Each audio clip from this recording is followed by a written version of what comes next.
দেখিনি এলাকার কোন সংসদ সদস্য এলাকার উন্নয়ন করেছে। স্বাধীনতার পরে কোন উন্নয়ন বলতে কিছু, যেখানে কোন সরকারি ইউনিভার্সিটি নাই, কোন সরকারি হসপিটাল নাই, কোন খেলাধুলার মাঠ নাই, কোন শিশু পার্ক নাই। এই ঢাকা গেট, রাজধানীর গেট অত্যন্ত অবহেলিত। সারা পৃথিবীর মধ্যে পুরো রাজধানীর গেট এত অবহেলিত থাকে, কিন্তু আমাদের এই ঢাকা 5 আসন রাজধানীর একটা গেট। এখান থেকেই সরকার পরিবর্তন হয়, এখান থেকেই সরকারের উত্থান হয়, যে কোনো দলের উত্থান হয়। আমরা এই যে আমি দীর্ঘ 5 মাইল এখানে হেঁটে গণসংযোগ করলাম, প্রতিটি রাস্তা খোদাখান্দা। বিগত সংসদ সদস্যরা কোনো কাজ বলতে কিছু। আপনি কি করতে চান? আমি তো রাজনীতির উদ্দেশ্য হলো জনগণের কল্যাণের রাজনীতি করে আসছে দীর্ঘ 45 বছর।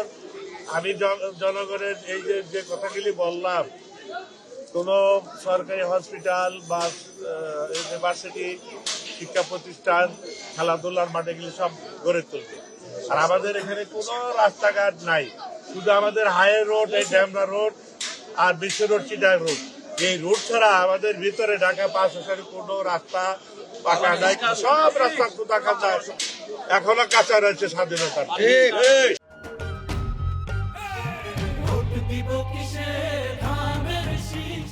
আমরা আশা করছি এবার ভোট একটা লেভেল ফিল্ড ভোট নির্বাচন হবে। জনগণ অত্যন্ত উৎসাহী। জনগণ 18টি বছর ভোট দিতে পারে নাই, এবং তরুণ যুবকরা ভোট দিতে পারে নাই। যারা নতুন ভোটার হয়েছে তারা ভোট উৎসবে, মানে ঈদ উৎসবের মতো আমি আশা করি আবার ঢাকা 5 আসনের জনগণ আমাকে ভোট দিয়ে দেয়। আলহামদুলিল্লাহ। এবং এই সংখ্যাগুলো কি আপনাদের থেকে কোনো দায়িত্ব বোধের কথা বলবেন? যারা আপনারা যে সংখ্যার কথা বলছেন, যে বিভিন্ন এলাকায় এই নির্বাচনকে সামনে রেখে বিশৃঙ্খলা করতে পারে বা ভোট বানচালের ষড়যন্ত্র করতে পারে, তবে এটা যারা আছে আওয়ামী লীগ বা অন্যান্য পার্টিরা চেয়েছে যে লেভেল প্লেইং ফিল্ড যদি নির্বাচন হয় বিএনপি জয়যুক্ত হবে।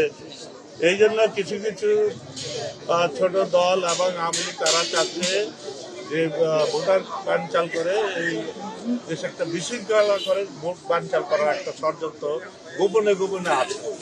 সেটার জন্য আমরা অত্যন্ত খেয়ালখুশি আছে। আমাদের হাইকমান্ডের নির্দেশ, প্রত্যেকটা এলাকায় যারা নির্বাচন বানচাল করার জন্য ষড়যন্ত্র করছে তাদের বিরুদ্ধে যাতে আমরা প্রতিরোধ করতে পারি। তবে আমি গ্যারান্টি দিতে পারি এই এলাকায় কোনো সন্ত্রাস বা অন্য কোনো দল নির্বাচন বানচাল করার কোনো সুযোগ নেই।